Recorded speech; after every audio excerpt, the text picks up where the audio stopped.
warahmatullahi wabarakatuh. Salam sejahtera untuk kita semua. Saat ini saya berada di SMP Negeri 98 Jakarta. Dan di sini juga ada teman-teman dari MGBK ya, Bimbingan Konseling Jagakarsa. Dan di sini akan ada satu kegiatan untuk sebenarnya mewujudkan sekolah yang aman, nyaman, dan menyenangkan tanpa kekerasan. Seperti apa? Kita ikuti terus dalam video ini. Tapi sebelumnya jangan lupa untuk di like, share, comment, and subscribe. Bagi yang belum subscribe, segera subscribe untuk terus terupdate dengan video pendidikan anak dan kulineran. Terima kasih. Oke. SMP Negeri 98 Jakarta. Stop kekerasan. MGBK Jagakarsa. Stop kekerasan. Kami benar seperti yang disampaikan oleh Bu Indah, kami sangat menantikan kehadiran Ibu karena kami butuh ilmu dan butuh pengalaman yang kami butuhkan saat ini dari pengalaman-pengalaman Ibu seperti itu. Bapak Ibu, sebelum Ibu narasumber menyampaikan materi, izinkan saya membacakan CV Ibu beliau terlebih dahulu. Nama Ibu Retno Listiarti, SPD MSI, beliau kelahiran Jakarta 24 Mei 1970. Beliau jabatannya sebagai pengelola PAUD, Pendidikan Masyarakat dan Pendidikan Khusus, teknis tingkat terampil 7B, tempat tugas Sudin Pendidikan Wilayah 2 Jakarta Utara. Pendidikan beliau S1 IKIP Jakarta pada tahun 1994 dan S2 Universitas Indonesia pada tahun 2007. Beliau tinggal di daerah Kelapa Gading, Jakarta Utara. Riwayat jabatan beliau yang pertama anggota KPAI periode 2017 sampai dengan 2002. Yang kedua, anggota Satgas Nasional Penanganan Pengungsian Luar Negeri atau PPLN sejak 2018 sampai dengan 2022. Yang ketiga, anggota Satgas Pengawasan Isu Strategis di Lingkungan Dikti dan Pendidikan Vokasi Itjen Kemendikbudristek tahun 2024 sampai 2025. Assalamualaikum warahmatullahi wabarakatuh. Ya. Karena U ya, terus lebar ya. Oke, baik, yang terhormat Ibu Kepala SMP Negeri 98 ya.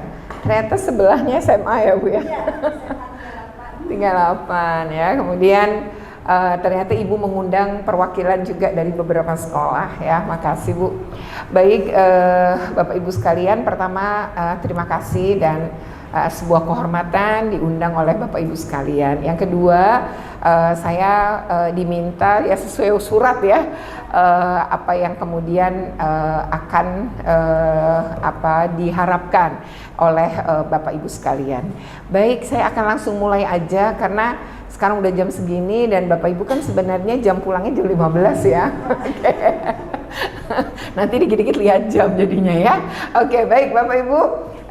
Kita akan coba lihat, ini kan sebenarnya kalimat ini muncul karena adanya Permendikbud ya, Permendikdasmen nomor 6 tahun 2026 ya, yaitu tentang budaya sekolah aman dan nyaman. Dia menggantikan sebuah peraturan menteri sebelumnya bernama Permendikbudristek nomor 46 tahun 2023. Kalau mencermati kedua peraturan ini, sebenarnya aturan yang baru justru memperlemah perlindungan anak, perlindungan guru. Dia juga memperlemah sekolah dalam melakukan penanganan karena sama sekali tidak menjelaskan tentang apa itu kekerasan. Lalu bagaimana kita akan memberikan sanksi pada seseorang ketika kita sendiri tidak jelas mendefinisikan kekerasan. Kedua, dia sama sekali tidak memberikan alur penanganan. Ya, semua diserahkan kepada kepala sekolah.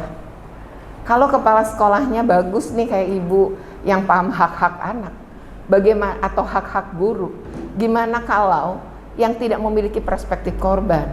Sementara aturan sebelumnya sangat berperspektif korban. Lalu yang ketiga, nah ini yang paling penting, bagaimana sebuah aturan tapi tidak memuat sanksi. Jadi di dalam aturan yang baru, silakan Bapak Ibu buka, nggak ada satupun yang disebut sanksi. Sementara aturan sebelumnya menyebutkan sanksi dengan sangat jelas. Ya, jadi sebenarnya yang sebelumnya sangat membantu dibanding yang justru baru.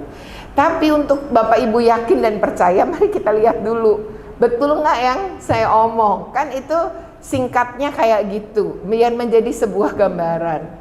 Karena saya sudah mempelajari 2 aturan ini, bahkan aturan yang sebelumnya itu betul-betul dibuat dengan melibatkan, saya terlibat betul secara dulu saya mewakili KPAI. Jadi ketika itu proses pembuatan selama 2 tahun betul-betul terlibat. Karena sebenarnya aturan yang Permendikbudristek 46 yang dikeluarkan Pak Nadiem itu memperbaiki aturan yang dikeluarkan Pak Anies sebelumnya, yaitu Permendikbud nomor 82 tahun 2015. Kekurangan itu saya mau mengingatkan ya, bahwa kalau SMP SMA kita tidak tangani kekerasan-kekerasan, kita tidak pahamkan ini, maka sebenarnya ketika kuliah mereka juga nggak akan paham gitu. Nah, maka terjadi ini juga gitu. Jadi ada kontribusi yang sebenarnya bertahun-tahun juga mereka sebenarnya tidak dikenalkan gitu ya soal itu gitu. Nah, makanya ketika kemudian ini terjadi, kita semua kaget. Menyusul kemudian terjadi di IPB, terjadi di ITB, terjadi di berbagai universitas, berarti merata di seluruh Indonesia. Nah, kemudian ini kenapa kemudian kok kita mencoba ngingetin lagi hal yang ini? Karena daring pun kena kekerasan seksual secara daring aja, nggak ketemu face. Bahkan orang yang kita hina-hina itu nggak tahu kalau dia lagi dihina-hina di dalam, lagi dilecehkan di dalam grup, itu semua tetap bisa dihukum. Nah, apalagi melakukan secara luring gitu ya. Next. Nah, Bapak Ibu, ini Permendikbudristek 46. Saya mau mengingatkan, nanti saya tunjukkan juga isinya. Permendikbudristek 46 itu menyebutkan secara rinci tentang jenis kekerasan ada 6. Kekerasan fisik, kekerasan psikis, kekerasan seksual, perundungan, diskriminasi dan intoleransi, serta yang disebut dengan yaitu kebijakan mengandung kekerasan. Kebijakan mengandung kekerasan ini bahkan tidak perlu tertulis. Seorang wakil kepala sekolah atau seorang kepala sekolah ngomong aja, instruksi aja, itu bisa melahirkan kebijakan yang mengandung kekerasan kalau di dalam aturan ini. Saya contohkan. Ketika saya masih di KPAI, kami menangani kasus terkait ini. Yaitu kepala sekolah di Garut, sebuah SMK, bikin kebijakan di mana anak yang ketangkap merokok di sekolah itu akan dipukul teman sekelas, ditampar teman sekelas. Jadi kalau sekelas ada 36, yang mukul 35 plus gurunya yang nemuin. Nah, kalau anak yang nggak pernah dapat kekerasan suruh mukul, itu jadi psikis jatuhnya ke dia, karena dia bingung. Dan kalaupun mukul akhirnya dia pelan, hanya sekedar kewajiban aja kan, karena dilihat semua orang. Tapi bagi yang punya masalah dan sering dipukul, kesempatan dia akan memukul dengan kencang.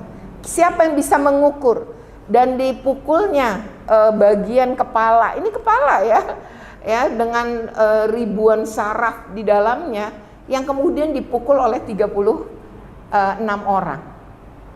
Nah, ini yang artinya kebijakan yang mengandung kekerasan. Kebetulan itu tertuang dalam sebuah rapat, tapi belum masuk ke dalam aturan sekolah. Yang kedua adalah kasus di sebuah SMA negeri di Jawa Barat, tepatnya Kabupaten Bogor. Nah, ini kadang-kadang kita mungkin lihat, nah pertama nih ya, ini adalah sebuah kegiatan yang positif sebenarnya, yaitu melatih keimanan ketakwaan anak-anak dengan sholat duha berjamaah. Tidak salah dengan sholatnya, tapi salah nih dengan kebijakan yang kemudian lahir nih. Ceritanya guru-guru ini curiga sama anak-anak perempuan yang bilang lagi mens, lagi menstruasi, sehingga nggak sholat. Kecurigaan itu berarti lahir dari sebuah ketidakpercayaan kan. Lalu rupanya jumlahnya terus meningkat. Pada hari itu jumlahnya 30. Lalu saya bertanya waktu itu, emang muridnya ibu ada berapa? Hampir 1000. Ya kalau cuma 30, anak perempuannya berapa? 545. Berarti dari 545, 30 orang tuh berapa persen? Masuk akal nggak kalau ada dari 500 murid ibu menstruasi 30 orang? Masuk akal banget. Nah itu pertama. Maksud saya pakai logika gede dulu nih. Lalu yang kedua, mereka tuh curiga dan pingin membuktikan. Lalu wakil kepala sekolah lapor kepala sekolah nih. Lalu kata kepala sekolah, ya terserah, ambil aja tindakan. Bagaimana caranya nih ngungkap yang ini benar apa enggak gitu. Lalu si ibu, kebetulan perempuan semua bu. Nah si ibu wakil bidang kesiswaan ini ambil inisiatif, panggil 3 guru. Kan gurunya nggak salah dalam kasus ini, Ong disuruh. Panggillah 9 guru. Ini ada 30 anak, kita bagi 3 kelas, 10, 10, 10. Lalu 3 guru masuk, 1 jagain pintu, 2 periksa celana dalam anak. Nah ini namanya kebijakan mengandung kekerasan walau tidak tertulis. Singkat cerita, anak dikumpulkan lalu membentuk lingkaran. Tapi lingkaran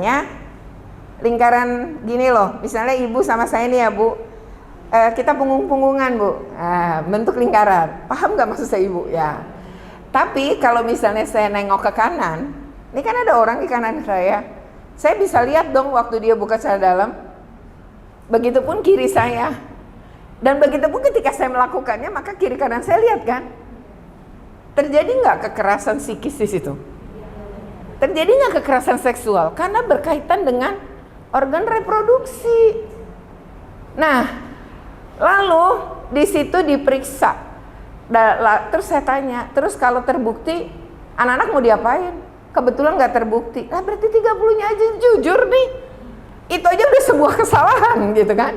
Nah, tapi tidak berhenti di situ ternyata. 30 ini, 3 di antara 30 melapor ke KPAI, makanya saya tahu gitu. Kita proses lah. Cari, ada nggak definisi kekerasan? Nyebut kekerasan aja nggak ada. Kekerasan itu diubah menjadi pelanggaran aturan sekolah. Kalau itu dilakukan oleh anak, dilakukan guru tuh namanya bukan kekerasan juga, tapi pelanggaran etik. Lalu ibu kepala sekolah misalnya, gurunya ngelakuin terus pelanggaran etik. Apakah sekolah ini punya pelanggaran etik? Lalu kalau misalnya terjadi pada murid, apakah aturan sekolah Bapak Ibu menyebutkan jenis kekerasan? Kalau enggak, terus anaknya melanggar apa? Kalau kita sendiri tidak menyebut sama sekali kekerasan di dalam aturan kita kan? Lalu disebut pelanggaran tata tertib. Lah tata tertib aja nggak nyebut. Melanggar yang mana? Paham maksud saya ya? Jadi ini kita harus ngeliat dulu. Kalau dulu nggak disebutin, kalau dulu masih ada Permendikbud Sistem 46 jelas, gitu ya. Karena kita akan merujuk pada itu. Nah, yang kedua, bahkan aturan ini Bapak Ibu tadi hanya sebatas seperti tadi, dan jika kekerasan itu dilakukan oleh guru, maka gurunya tentu kalau sekolah nggak punya kode etik guru, larinya ke organisasi profesi.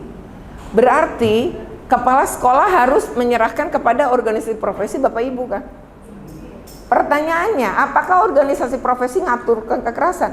Enggak. Kira-kira ini selesai nggak di kekerasan? Selesai nggak di kalau ada? Bayangkan, di sini ada ketidakpastian hukum sebenarnya. Next. Nah, di Permendikbud 46 ini PPKSP tentang dulu kan ada namanya tim ya, pencegahan penanganan kekerasan di satuan pendidikan, disingkat PPKSP, ya kan?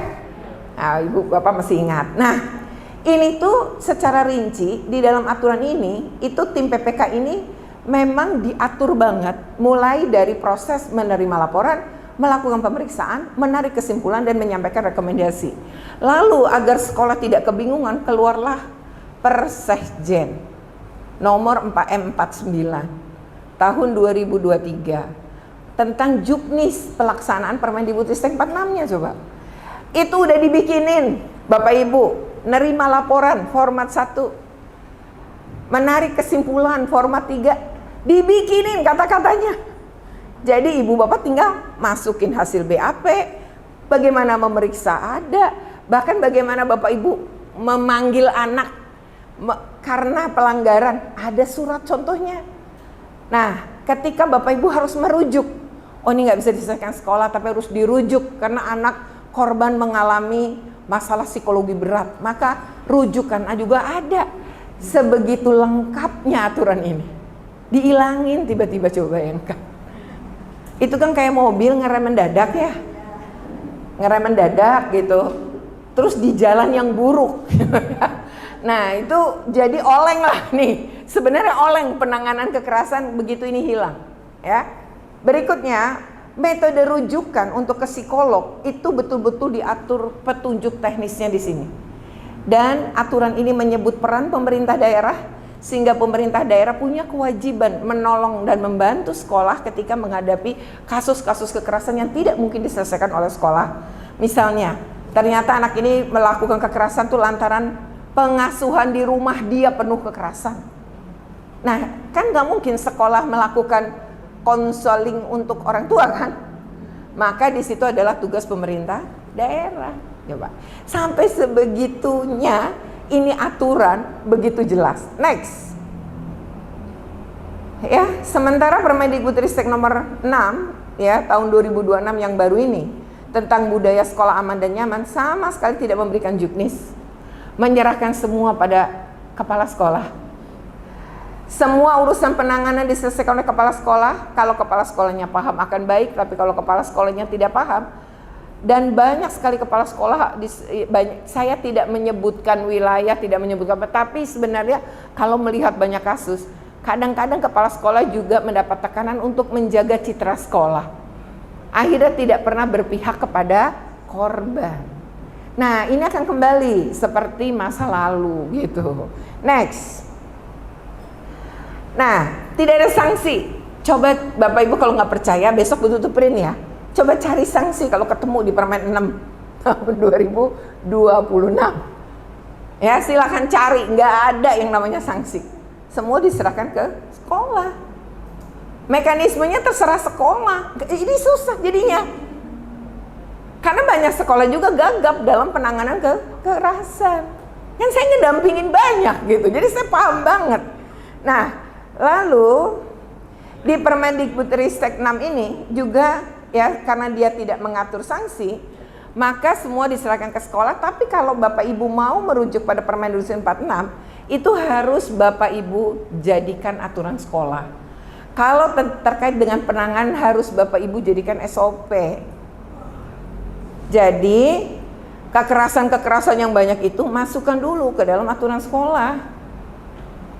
Lalu yang disebut dengan tadi ya, gimana sih nanganin dari nerima, kemudian memeriksa, membuat kesimpulan, merujuk dan lain-lain. Nah, bikin SOP-nya. Ngambillah dari Permendikbudristek 46 yang sudah nggak berlaku, tapi dijadikan sebagai SOP sekolah, itu boleh. Lihat persesjennya. Itu kalau kita berbicara aturan. Next. Nah, Bapak Ibu, kalau kita ngelihat Permendikbudristek 46, dia itu sudah mencakup seluruhnya. Mencegah, menangani, dan dia itu juga berperspektif korban. Korban itu bisa saja guru jadi korban. Bisa saja pelaku itu orang tua murid yang menyerang guru, bisa. Di dalam Permendikbudristek 46 itu bisa diatur di situ. Penanganannya ada. Nah, next. Ini yang tadi saya bilang jenis kekerasan.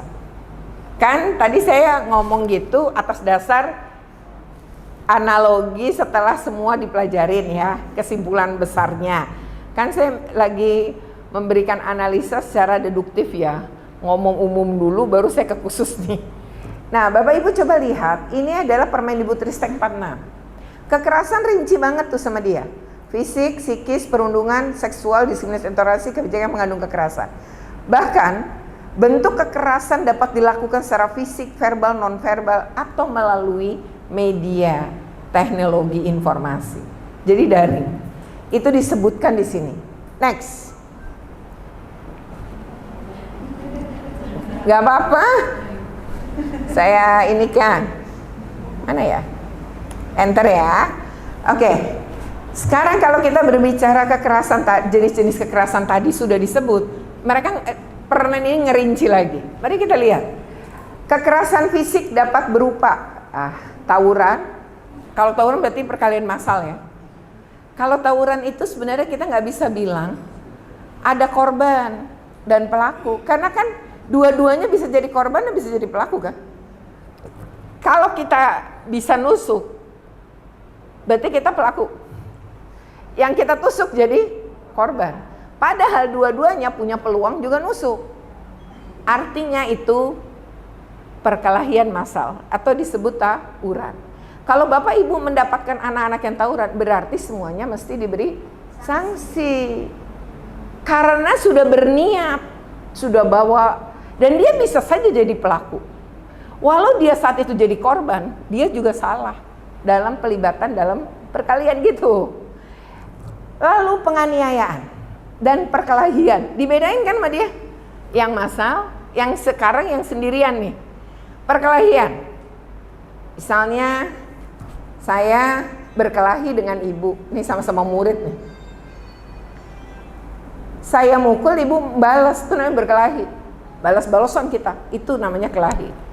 Tapi kalau saya mukul, ibu nggak balas, tapi memilih lapor ke tim PPK, berarti saya menganiaya jatuhnya.